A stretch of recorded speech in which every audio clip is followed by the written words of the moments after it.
Ayt günü aytты kılуу koy soyup et berip aş berүү tuurabı же ayттоо жокпу дейт. Ayttoo бар. Бирок ayttoo биздикинде эмес, мусулманча ayttoo бар. Ayt деген майрам деген. Ид деген кайра кайтып келе турган күн деген сөз. Жыл сайын келет, оразат курбан айт. Ayt күнү ушунчалык майрам болуш керек, ораза тутсаң арам болот.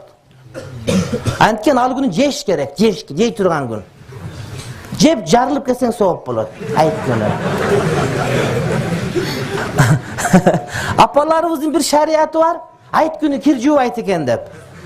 Ayt күнү кир жуй берет.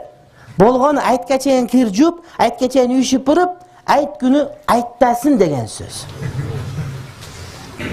Ayt күнү ayt намазга барганда бул көчө менен барсаң, кайра кайтканда тиги көчө менен кайтып кетет. Эмне үчүн? Көбүрөөк эл арла көчөгө чык деген сөз.